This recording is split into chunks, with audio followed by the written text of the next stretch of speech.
Hello everyone, I'm Rob. And I am also a Rob, but a different one. Yes, and welcome to Marmalade, our monthly look back at the games that we've been playing over the previous month. Yeah, I mean, a little bit of insider secret here. In past months, it's got to like the past 4 days and I thought, hang on, got Marmalade coming up. Oh hell. I better play something. No. But this month, I've been a good boy and actually played things. Yeah, I was playing things for a good portion of the month. Yeah, because we're at this funny spot, aren't we? It's at the end of a generation. It's kind of not here, not there. It's a little bit in between, and a lot of the games that we've been playing recently have been indie things. We do play that sort of stuff anyway, but at the same time, it's all there is, really. Not only that, there's been a lot of sales on with regards to indie games because I don't think they're going to be carried over to the new console. Oh no, they are. I mean, and you look at the description on the PlayStation Store in particular, it says to upgrade this, you need to upgrade the software, update the game, and it'll play. Will it? Yeah. Okay. It won't have the same upgrades. I think it might load quicker, but that's about it. It won't have any sort of upgrades that any of the more high-profile games do. I've noticed that several of the games that I've downloaded don't have the ability to upgrade on the PS5. And I'm thinking maybe the developer is no longer around. In the case of one of your titles, yes, that's true. That's what I'm thinking. And so it won't get updated, I think.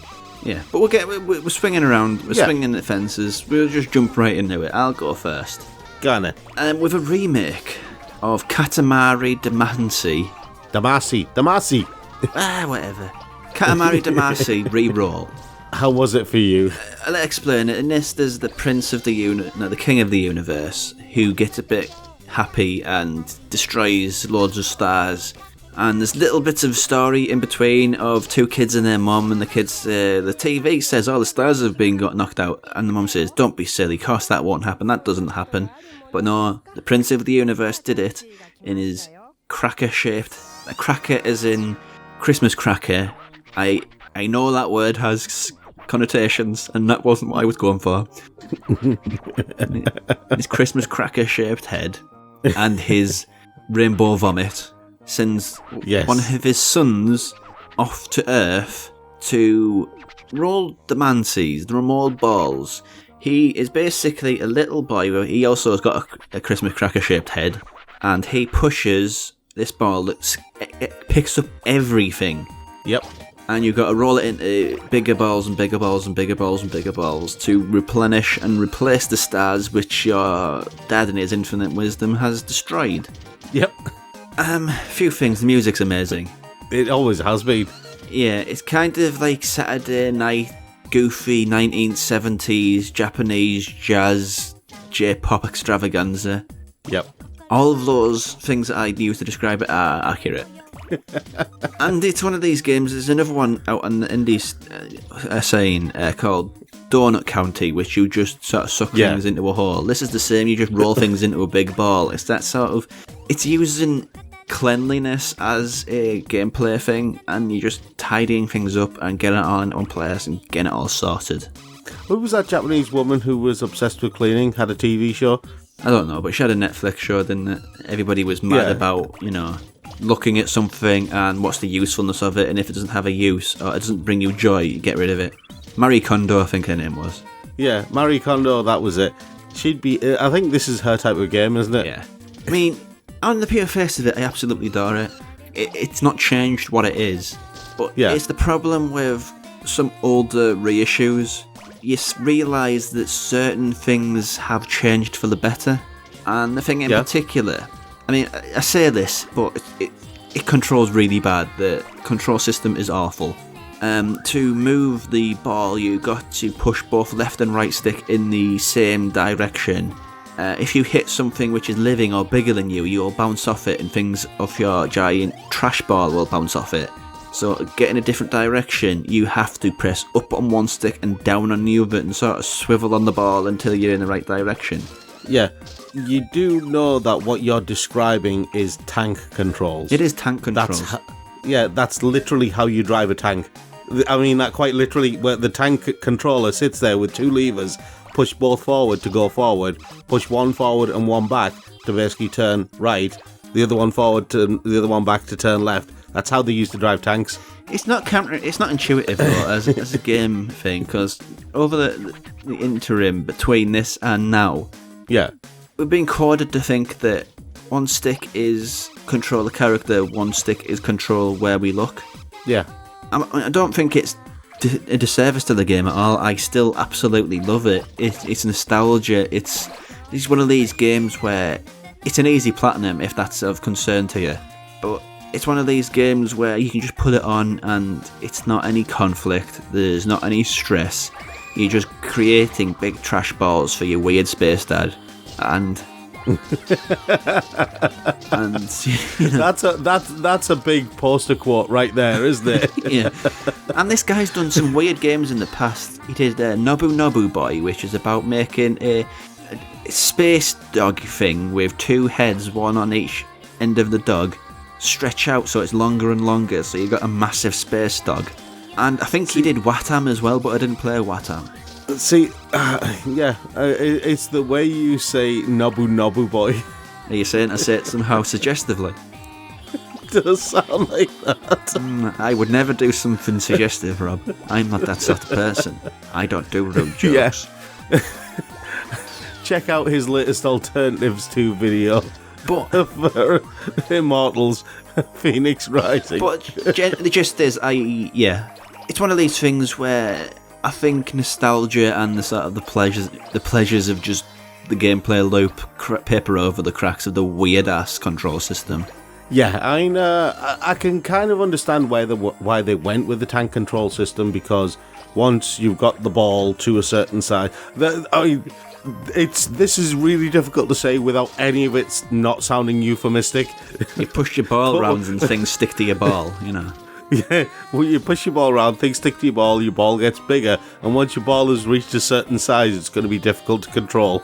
Yes. But yeah, I mean, it's Katamari Damacy.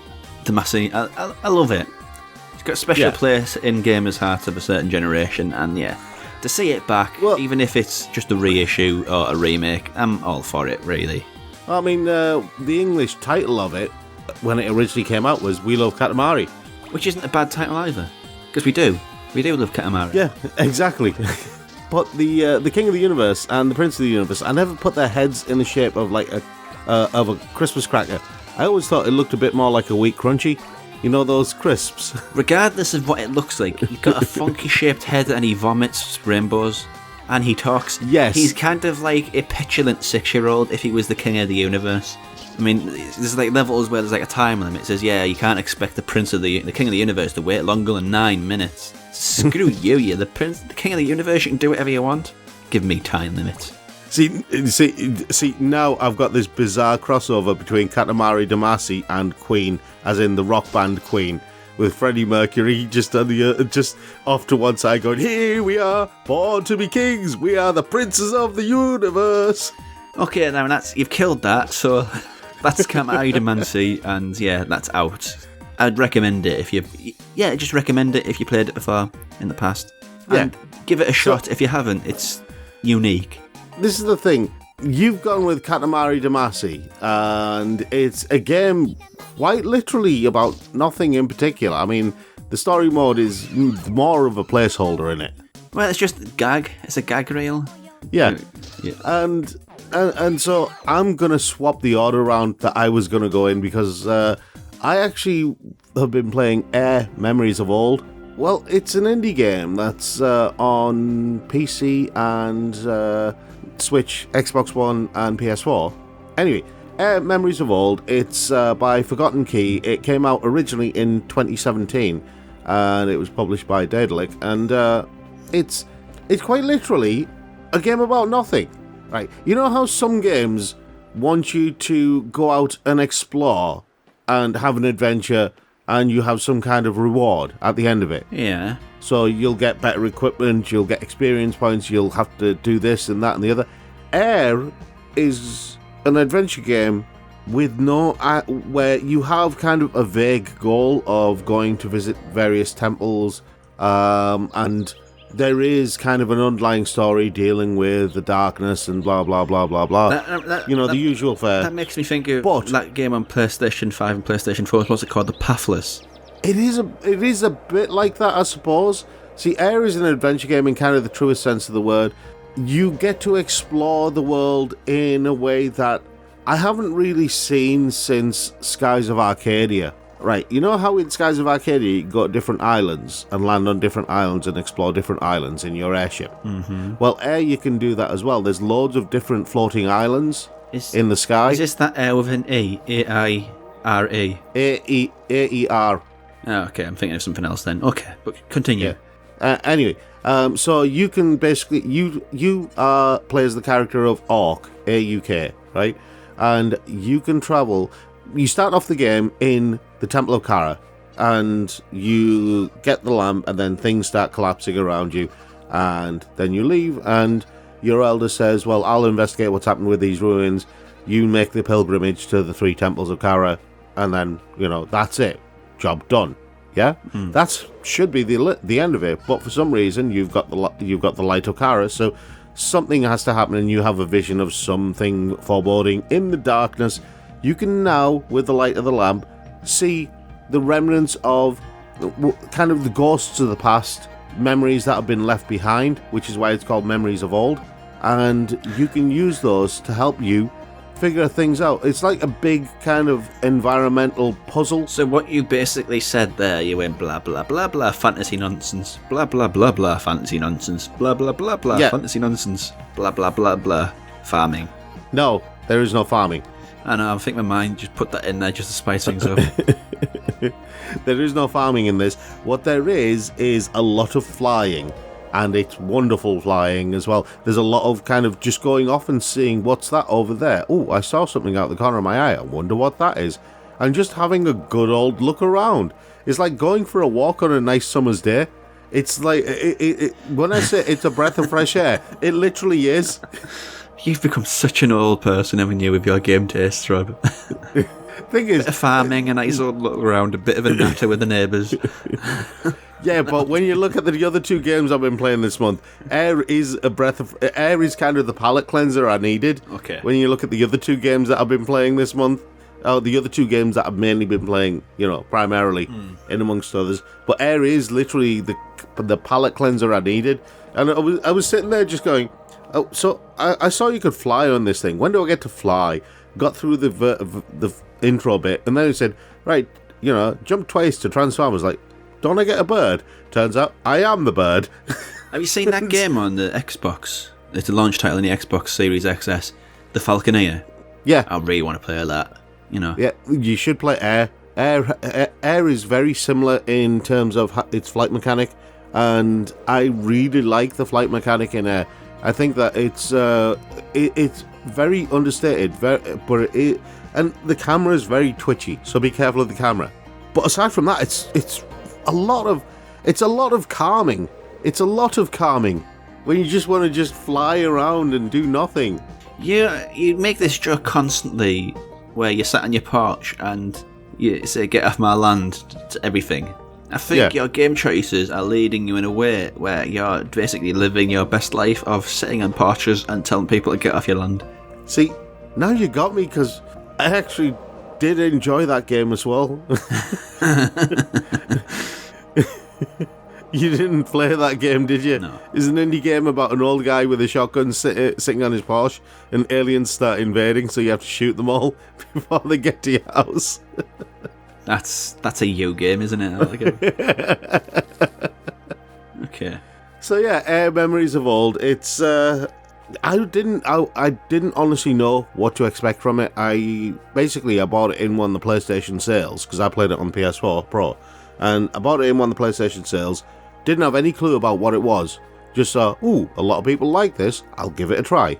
And that was it. I went into it completely blind. Well, it's nice that your curiosity actually worked, because last episode you played, what was it, Lovecraft versus Tesla? Tesla versus Lovecraft, which now is being released on the Switch, I think it is, as Tesla Force. That's a bad name. Yeah.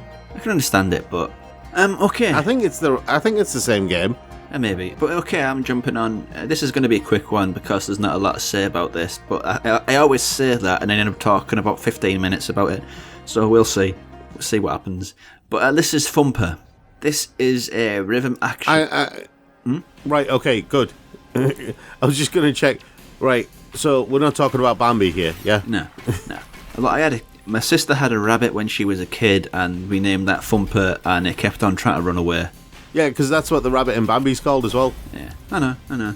But anyway, Thumper, you play a sort of beetle who is on a track, and you've got to stop the monsters from eating. Oh my god, this is a hard game to explain. Right, so you're on a track, and you press X when there's something ahead of you on the track, and it makes a sound, like a rhythm action game. You hold X, and you go through these little sticks, and they'll make like a drum beat sound. You go around corners, it'll make a specific sound. You go around larger, longer corners, it'll make a specific sound. There's other bits where your enemies will lay a plant and you got to push forward and an X and you sort of jump over it. And out of context, outside of the images on screen, just the words what I'm saying that are coming out of my mouth that are being made by my mouth, my lips and my tongue, they make no sense. No, it sounds like you're on drugs. But with the visuals, it makes perfect sense. And you add that sort of gameplay system, and you put horror themes in there. It's kind of Lovecrafty. I mean, it's one of those games where, on paper, it quite literally, I can imagine the checklist on paper is like, so, play as an insect, check. On rails, check. Make noises when you move around stuff, check. Lovecraft. Let's crowbar some Lovecraft in there. Yeah, check. And anyway, right now we got to make a game. The music's really good as well. So you're bopping your head away, and you think, "Oh no, I died." Damn you, game! I'm shaking my fist menacingly as I say that. And you say I'm old. It's a Simpsons reference for me. The thing is, this is also a VR game. I can imagine in VR it probably, because I've seen the trailer for Thumper, and I always thought it was one of those games where that I wasn't sure if you'd enjoy it being a rhythm action game. Yeah, I'm not big on rhythm action games, but if I had a VR headset, all I could really describe it as is if you had magic mushrooms and you were on a really, really bad trip. That's pretty much what this would be on VR. I'm staying silent on this one. Yeah, he's probably had a bad trip somewhere in his younger days. But yeah, it's unique, you know. It's not the sort of game that you can play for a long time because it batters your head. It thumps your head. Yeah. But yeah, it's enjoyable for what it is. I mean, I got it for £3 on the PlayStation Indie Store, and it's entirely worth it for that. It's just entirely worth it, especially if you've got a VR headset, because this is just whackless. This is out there. This is the sort of thing which I've always wanted the rhythm games to do, because rhythm games are always buy the peripheral, spend loads of pounds on music that you think's garbage, and in those rock albums that you get every Father's Day, because apparently your dad, like everybody's dad in all the world, likes nothing more than Guns N' Roses on endless repeat.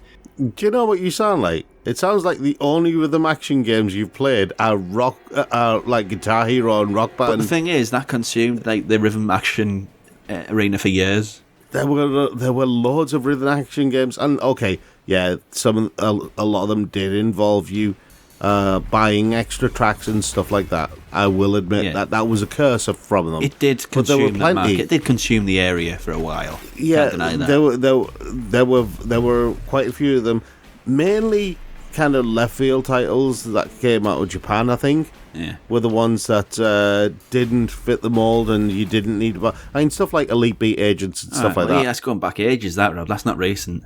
Yeah, I know. I'm just saying. See, there are certain games that I'm contemplating. I think I have an idea for Impossible Mission. Yeah, but it's fun, you know, in short doses, which I think is what all rhythm games should be. Yeah. See, on the flip side, I haven't gone down the route of VR or 3D or anything like that. I went 2D instead. And we already know from one of the other videos that we've had out on the channel, I've been playing Sundered. From the people who made Jotun, which is about a guy called Joe who's really fat. That's not really what it is. It's Norse mythology, that one. Yeah. Sundered is by Thunder Lotus Games. It's came out in 2017 on the PS4, but the Eldritch edition came out in 2018 and 2019, and the Eldritch edition is what I've been playing. It's a Metroidvania. It's an action platformer, for want of a better word, and it's one of those weird ones where you have kind of a vague plot. There are horror elements, and the thing is, everyone crowbars in Lovecraft when they talk about horror these days. It seems to be the order of the day. It has to be a Lovecraftian horror, otherwise it's not classy or, it's not worth anything. I'm like, look, no, it doesn't have to. What about Shirley Jackson? What about Edgar Allan Poe? What about Edgar Allan Poe, who was a Japanese rip-off of Edgar Allan Poe? Didn't Edgar Allan Poe only write detective stuff? Yeah, but he was horror adjacent. I would have actually gone with Clive Barker. I just like saying his name, Edgar Allan Poe. I'm sorry. But anyway, there are plenty of other horror influences out there. Edgar Allan Poe is a good choice, but everything has to be this kind of Lovecraftian thing. And yes, Sundered does have some Lovecraft-esque horror elements, but then again, that's mainly involving. I might as well just turn it around and say, no, it doesn't have Lovecraft-esque horror elements. It has horror elements.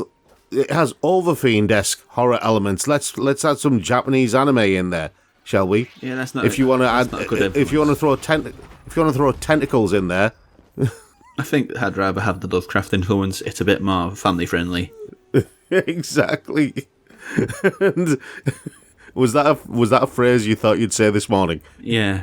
Here is the episode quote. Lovecraft is family friendly. All I'm saying is tentacles are not an exclusive thing to Lovecraft. No.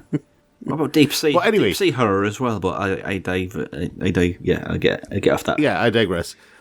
Anyway, you open with a woman named Esh who's wandering around in a sandstorm. She comes across these mysterious ruins and then gets pulled into the ground, where she meets this mysterious force who tells her that this force can give her power, but she has to fix this force. And as you're going through the levels, you'll learn more about what's happened. You'll learn about the history of what's happened to this force. You'll learn about the history of the gods and stuff like that. And it's all unfolding in this narrative that's told in pieces as you open up more and more levels. And as an action platformer, it's solid.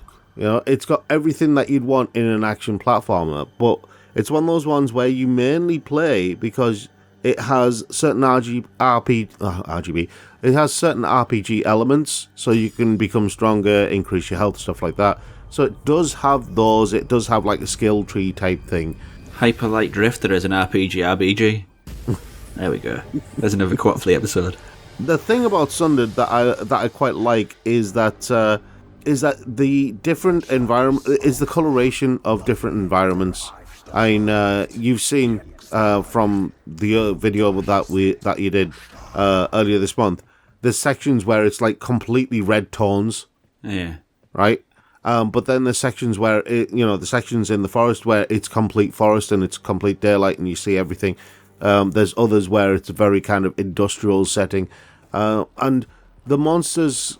You'll have your basic monsters that run around on the ground. Then you got these orbs, and then you got more things, and you got things that can fire from way, way, way off screen. You'll see these lines just go across the screen with arrows showing the direction that the missile, whatever it is, the laser beam is coming from, and you basically have to just get out the way and then find whatever it is that's firing at you and take it out. But that means having to go back through different sections of and different rooms to find whatever it is that's firing at you, take it out, and then go back to where you were so you can keep going, which is a ball ache and a half. It would have been nice if everything was kind of... Because in normal Metroidvania type games, you'll have everything in one room, and you can take it out and then move on to the next place, yeah? Yeah. In this one, In this one, it's like it's somewhere on that map area, somewhere where you've been before. A monster has appeared, and you have to go back and take it out before you can keep going. That's kind of frustrating. But it's clever as well, because you are being forced to backtrack, but it's not the usual fetch quest type thing. You see what I mean? Backtracking is backtracking, for me. Backtracking is backtracking, but I mean, at least they're saying that, going forward, yes, you'll run into monsters, but also behind you, there's also monsters. There be monsters. Yeah, it's not like when you clear an area and then it's empty, there's nothing there afterwards. Do you see what I mean? Yeah, it was always a weird thing of games that, it was more of like an exercise of, look what we can do with our engine, rather than this makes sense for the game world, so we're going to do it. Yeah. So anyway, Sundered I've been enjoying a lot. It does have a bit of a strange difficulty curve, though. Yeah, these games tend to. Which leads me quite neatly to my last pick, which is Guacamelee 2. Now, Guacamelee, I have a very, very big soft spot for the original one of that, because it was part of sort of a triple bill of games that allowed me to discover indie games. Being a filthy console player, indie games were kind of a late discovery for me. So it was like a triple bill of the first Guacamelee, Limbo, and Stick It to the Man, where I was like, this is what indie games are. I know that's not the triple bill that you'd expect me to reference, but it is. So, each to their own. But this one takes place 10 years after the first, and there's a character who's basically trying to take over the Mexiverse by getting a type of guacamole, which is going to make him... stuff. It doesn't matter. It's lots of Mexican puns, and lots of universe jumping, and there's achievements. Well, there's like different universes, like the darkest universe, there's all sorts of universe, and there's also the dankest universe, which is a universe made entirely of terrible memes from about 4 years ago, and you get a trophy for doing it. But what it is a 2D Metroidvania game, which you have all sorts of powers. The main one is jumping between the living realm and the dead realm, and some of the puzzles, pardon my language here, but are absolute shit. There's like certain type of modern platformers where you have to basically have your fingers on 4 buttons and press them simultaneously. And, well, put it this way, I've become much more patient as an older gamer. When I was a kid, I threw my Nintendo 64 controller at the wall, and I had a funny jangling sound after playing the water dungeon level of Ocarina of Time. And you did, or the controller did? The controller did. Right, okay. The controller didn't throw me against the wall. That'd be sort of a very odd turning of the... No, I was just checking, because you said, and I had a weird jangling noise. Yeah. And I wasn't sure whether it was you or the controller. I am actually a mechanical automaton, so we're really breaking walls down this week, aren't we? But yeah, it's quite hard, but it gets the bits where you think, now you're just being mean. Like the things that it makes you do. I mean, the checkpoints are quite regular, but it'll have these certain puzzles where you can miss it by tiny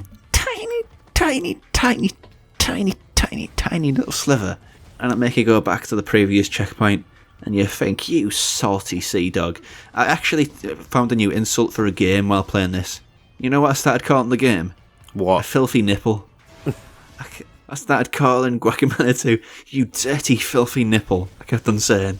So, it's a special type of anger and frustration that makes you say things like that. But it's so well designed and so well paced, and it doles things out fairly, and it makes you feel powerful when it's supposed to, and weak when it's not. So, it's really well put together, but it's so frustrating. It's like one of these Twitch platformers, like your Celestes, like your Super Meat Boys, while also being a Sundered or a Shovel Knight. Yeah. And it got slept on a lot because I think it's the Mexican puns. Oh man, the Mexican puns. Yeah. Well, it's called the Mexiverse instead of the Multiverse. Who was it who developed it? Drinkbox Studios. And where are they based? He's asking me questions now, isn't he? Toronto. Okay. I was hoping they'd be based like Mexico City. Guadalajara, Mexico. Yeah. If only, yeah. I was hoping something like that. Being based in Toronto. But it's still, it's not mocking and having fun at the expense of Mexico. It's allowing the characters to have some sort of real authority and some power. Because honestly, outside of, jokey as it is, it does touch on things like Dia de Muertos really nicely. And it also gives... I can't name any other game where you can play as a Mexican lead.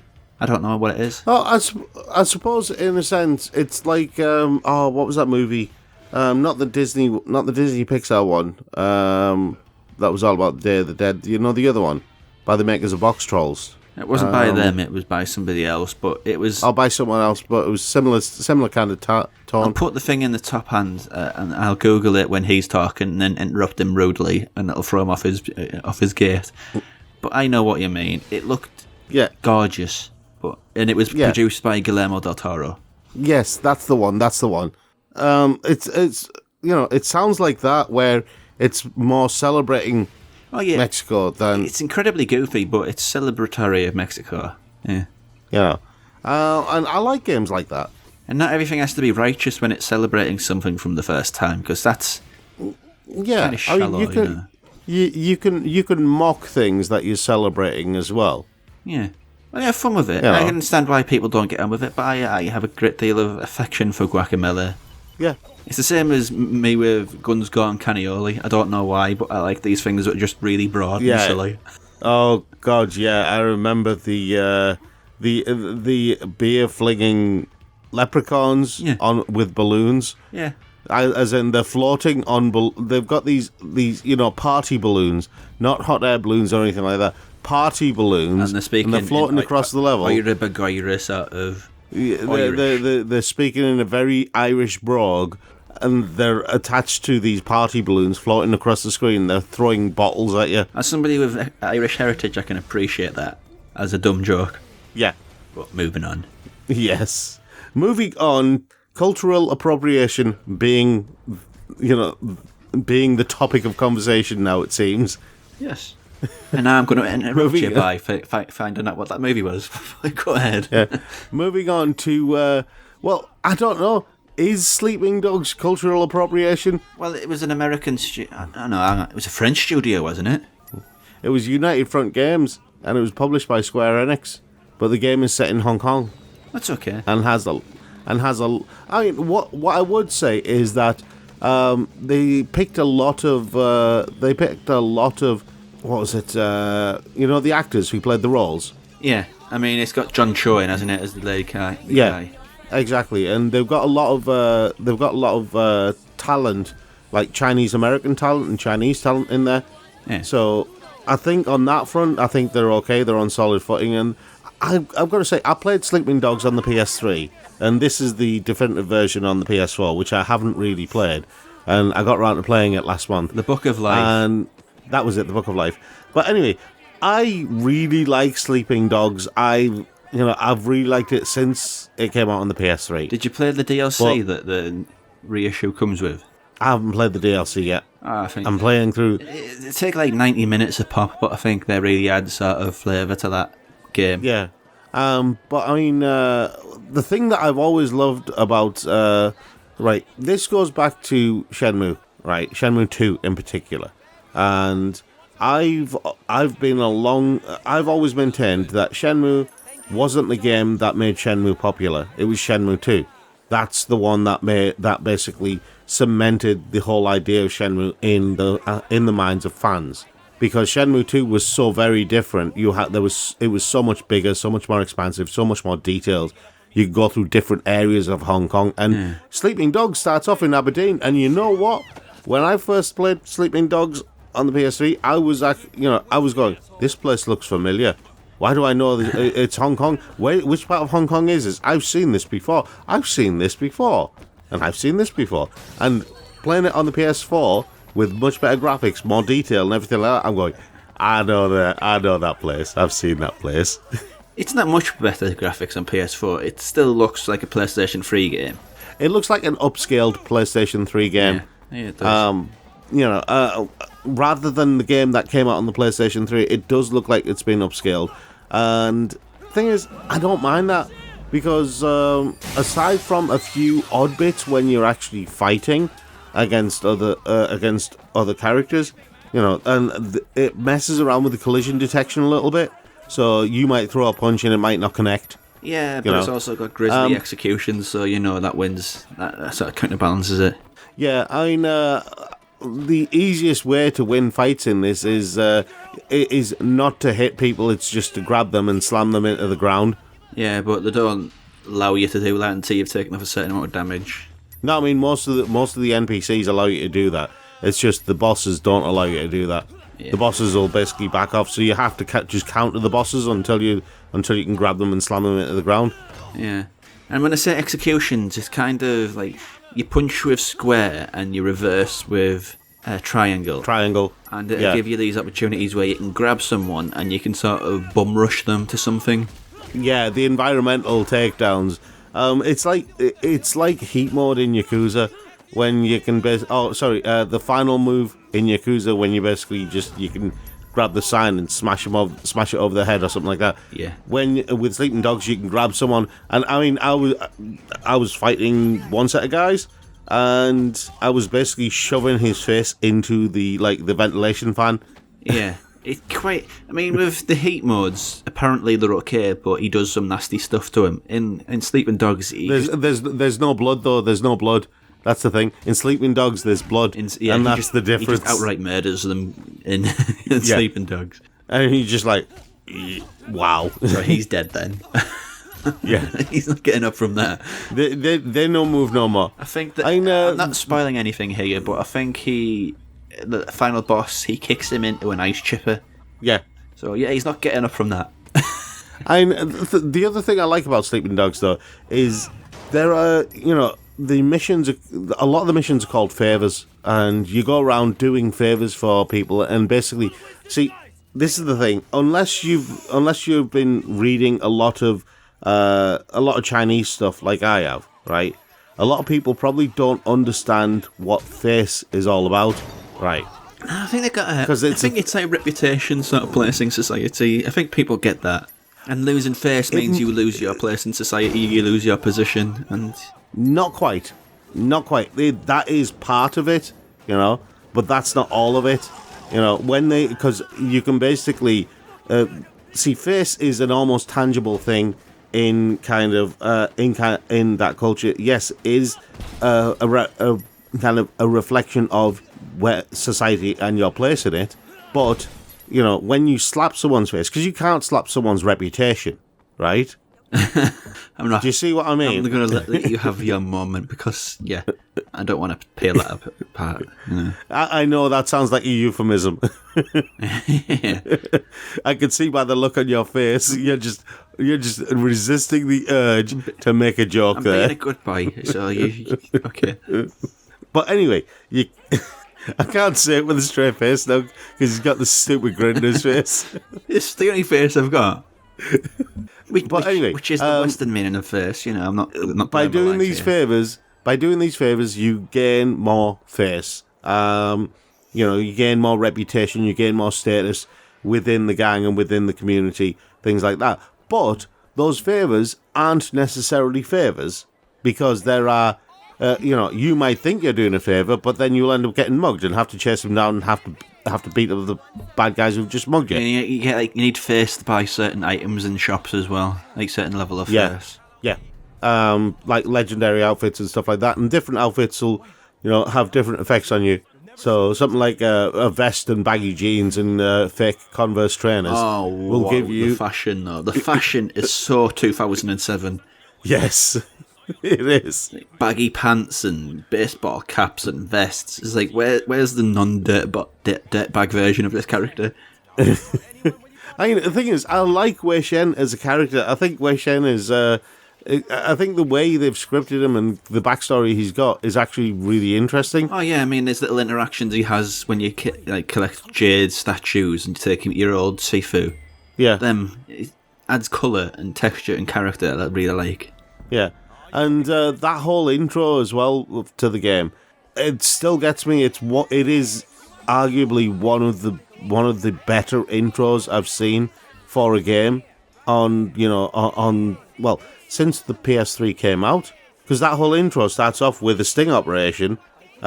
This is the very beginning of the game, so it's not really a spoiler. Yeah. And the game's been out since the PS3, so you basically there's a sting operation going on, and there's a deal going down, but then a security guard actually accidentally walks in.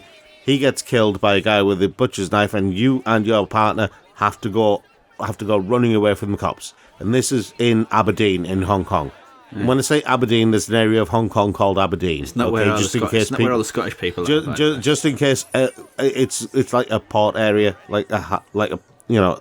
So anyway, first time I found out about Aberdeen actually was in a cartoon anime called 3x3 Eyes. Okay, that's helpful. Has nothing to do with what we're talking about. Anyway, that intro it really shows you. It's a basic tutorial showing you how to jump, vault over objects, and basically, you have to follow your partner, and eventually you get arrested, and then you discover that you are an undercover cop. Yeah, I think it's Tom Wilkinson plays your handler. Yeah, and who you know as that guy from that thing, that English guy from that thing. Yeah, the problem with upscaling PS3 graphics is it makes the animation a little bit weird, and it started looking, when it's doing all the conversation bits, especially when you're talking to your handler, it looks a bit like the PS3 version of L.A. Noire.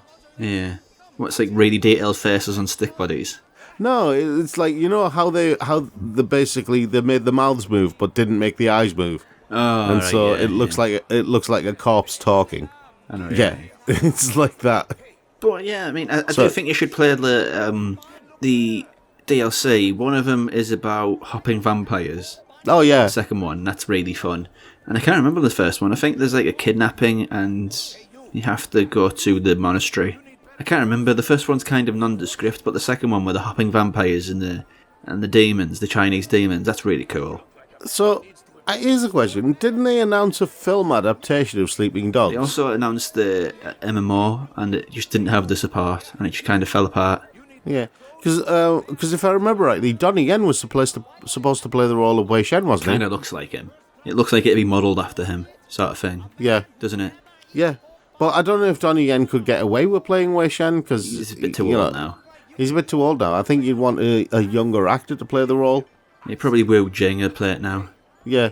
But yeah, I would love to see a Sleeping Dogs movie. I think Sleeping Dogs is one of those games where you could easily see it as a movie. Yeah. I mean, the environments are so detailed, and when we did that episode of Impossible Mission about what was it, art, and I was talking about Sleeping Dogs, the environments in there, photorealism versus art. Yeah. And the environments, Hong Kong itself in Sleeping Dogs is something to behold. I would say that it's just going around Hong Kong in Sleeping Dogs is amazing. Yeah, that's it. This is a monthly show about the games we've been playing the last month with none of the control of our other shows. Let us know what you've been playing in this past month in the comments below. And if you like the video, then give us a thumb, a sub, or a bell. And if you want to see more videos like this, then you can support us on Patreon. The details are in the description. Until next time, this has been... What is it now? This has been November Monthly Marmalade? We're in December now, so this has been our Marmalade for November, yeah? The games that we played in November. So we'll see you in the next episode. Ooh, in 2021 now. That sounds... Yeah, to hell with 2020. Let's march onwards and upwards. 2021 will be the year where we get more PlayStation 5 and Xbox footage, but until then, thanks for watching. そろそろ出発しますよ。はーい。臨時ニュースです。星空が突如なくなってしまいました。原因は現在調査中とのことです。